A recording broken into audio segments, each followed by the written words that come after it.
여러분, 혹시 요즘 공원이나 길에서 이런 장면 보신 적 있으세요? 유모차 안에 아기가 아니라 정말 예쁜 옷을 입은 강아지가 앉아 있는 모습이요. 처음엔 그냥 너무 귀엽다 하고 지나치게 되는데 가만히 생각해 보면 좀 묘한 기분이 들죠. 만약 이 사랑스러운 풍경이 사실은 한국 사회의 거대한 변화를 보여주는 하나의 신호라면 어떨까요? 오늘 이 아기 없는 유모차의 미스터리를 한번 깊숙이 파헤쳐 보겠습니다. 자, 보세요. 이게 바로 우리의 첫 번째 단서입니다. 정말 놀랍지 않나요? 한국의 대형 쇼핑몰 지마켓 데이터를 보면 2024년 들어서 반려동물용 유모차 판매량이 사상 처음으로 유아용 유모차를 앞질렀습니다. 이건 그냥 스쳐 지나갈 유행이 아니에요. 한국 사회에 뭔가 근본적인 변화가 일어나고 있다는 아주 강력한 신호탄인 셈이죠. 그리고 바로 이 지점에서 우리는 아주 핵심적인 아이러니와 마주하게 됩니다. 전 세계에서 아이를 가장 적게 낳는 나라, 대한민국에서 가족, 유모차의 주인이 바뀌고 있다는 사실이죠. 텅 비어 있거나 혹은 아기가 있어야 할 그 자리를 이제 강아지들이 차지하고 있는 겁니다. 자, 그럼 이 강아지 유모차, 이걸 대체 어떻게 봐야 할까요? 여기에는 두 가지, 정말 극과 극의 해석이 존재합니다. 한쪽에서는 이걸 지극한 사랑의 상징으로 봐요. 우리 댕댕이, 내 새끼 너무 소중하니까 하는 마음의 표현이라는 거죠. 하지만 다른 한쪽에서는 이걸 붕괴의 징후라고 말합니다. 사회가 무너지고 있다는 소리 없는 비명 같은 거라는 거죠. 좋아요. 그럼 먼저 이 사랑스러운 쪽부터 한번 들여다볼까요? 개팔자가 상팔자라는 말이 더 이상 농담이 아니게 된 세상. 수십억 달러 규모로 커지고 있는 펫 휴머나이제이션 산업 속으로 들어가서 정말 개의 삶이 최고의 삶이 됐는지 한번 확인해 보죠. 와, 이 새로운 가족들이 누리는 혜택, 이건 진짜 상상을 초월합니다. 150만 원짜리 명품 유모차는 그냥 시작일 뿐이에요. 강아지만을 위한 8코스 오마카세 식당이 있고요. 홍삼이 들어간 영양제랑 비타민 워터를 마십니다. 명절에는 또 고운 한복을 차려입고 카페에 가면 사람 아기 의자처럼 생긴 전용 의자에 딱 앉아서 주인이랑 눈을 맞춘다니까요. 이런 현상을 바로 펫 휴머니제이션, 그러니까 반려동물의 인간화라고 부릅니다. 말 그대로 동물이 아니라 그냥 내 자식, 내 가족의 일원으로 생각하고 사람처럼 아낌없이 투자하는 거죠. 재미있는 건 보통 1인당 국민소득이 3만 달러를 넘어가면 이런 현상이 본격적으로 나타나는데 우리나라는 이미 그 단계를 훌쩍 넘었죠. 이 모든 걸 딱 한마디로 정리하는 말이 있잖아요. 바로 개팔자가 상팔자. 예전에는 그냥 팔자 좋은 사람 보면 부러워서 하던 말인데 이제는 문자 그대로 개의 삶이 사람보다 더 나아 보이는 그런 기묘한 시대가 된 겁니다. 자, 그런데요. 이 반짝반짝 빛나는 모습 뒤에는 완전히 다른, 어쩌면 좀 어두운 이야기가 숨어 있습니다. 이제 이 화려한 커튼을 한번 걷어내고 유모차에 담긴 또 다른 의미를 한번 추적해 보겠습니다. 분위기가 확 바뀔 거예요. 두 번째 단서입니다. 숫자 31%. 이게 뭔지 아세요? 한국의 성별 임금 격차인데 OECD 선진국 중에서 그냥 1등도 아니고 압도적인 1등입니다. 이건 단순히 월급을 덜 받는다는 차원의 문제가 아니에요. 사회가 여성에게 가하는 보이지 않는 압박이 얼마나 큰지를 보여주는 아주 명백한 증거죠. 이건 인터넷에 올라온 한 여성의 글인데 이건 정말 그냥 글이 아니라 절규에 가깝습니다. 남편이 있어도 애 키우는 건 99% 네 일이 될 거야. 네 커리어는 끝장이고 이제 평생 왕처럼 구는 남편 시중에나 들면서 살게 될 거라고. 이게 수많은 한국 여성들이 결혼과 출산 앞에서 느끼는 현실적인 공포를 너무나 생생하게 보여주죠.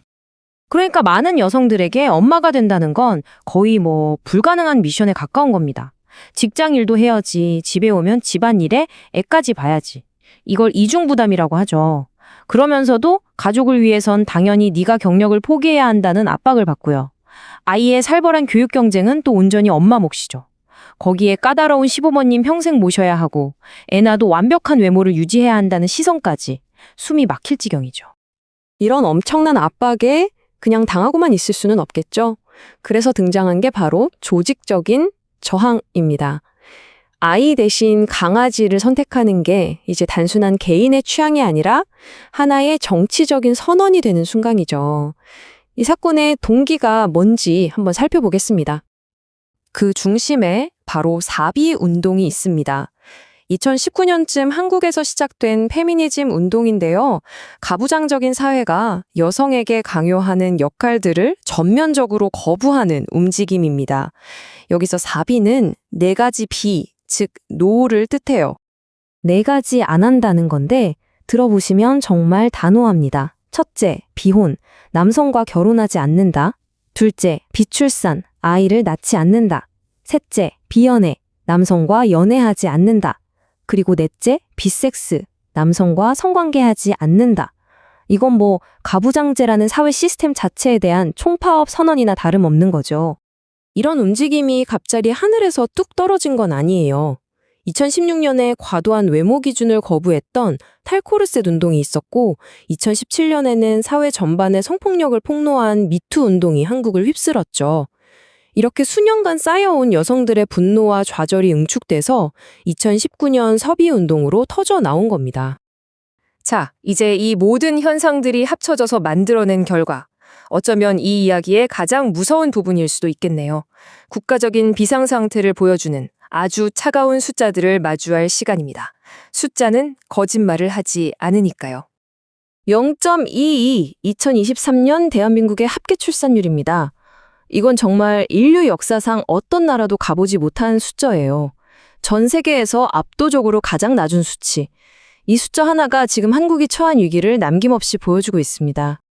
이게 얼마나 심각한 거냐면요. 지금 인구를 그대로 유지하는 데만 2.1명이 필요해요. 2.1명. 근데 0.7이라니요? 이건 뭐 3분의 1도 안 되는 수준이죠. 말 그대로 국가 소멸을 향해 달려가고 있다는 뜻입니다. 상황이 이렇다 보니 결국 나라에서도 비상벨을 울렸습니다. 2024년 6월 현직 대통령이 이렇게 선언했죠. 오늘 저는 공식적으로 국가 인구 비상사태를 선언합니다. 저출산 문제가 극복될 때까지 범정부적 총력 대응 체계를 가동할 것입니다. 자, 그럼 이제 다시 맨 처음 우리가 봤던 그 강아지 유모차로 돌아와 보죠. 우리의 조사를 마무리할 시간입니다. 과연 이 유모차는 순수한 사랑의 표현일까요? 아니면 차가운 저항의 상징일까요? 이 표를 보면 두 가지 해석이 한눈에 들어오죠. 사랑의 선택으로 본다면 유모차는 내 반려동물은 내 자식이다 라는 의미입니다. 하지만 정치적 선언으로 본다면 결혼과 출산에 들어갈 모든 자원을 다른 곳에 쏟겠다는 의지의 표현이죠. 그 의미는 나는 사회가 강요하는 삶 대신 이 삶을 선택한다는 것이고요. 그렇다면 결국 유모차 안에 담긴 건 뭘까요? 그저 사랑받는 반려동물일까요? 아니면 한 세대의 조용한 반란일까요? 어쩌면 이 작은 유모차 하나에 그 두 가지 마음이 전부 다 담겨 있는 건지도 모르겠습니다. 정말로 개팔자가 상팔자인 세상이 와버렸다면 이건 과연 누구의 잘못일까요? 강아지를 너무 사랑하는 사람들일까요? 아니면 사람들이 아이를 낳고 키울 수 없게 만든 이 사회일까요? 참 어려운 질문이죠. 결국 우리는 이 한 문장으로 다시 돌아오게 되네요. 개팔자가 상팔자. 참 아이러니하죠. 한때는 그저 웃자고 하던 날이 이제는 한국 사회의 가장 복잡하고 아픈 현실을 담아내는 말이 되어버렸으니까요.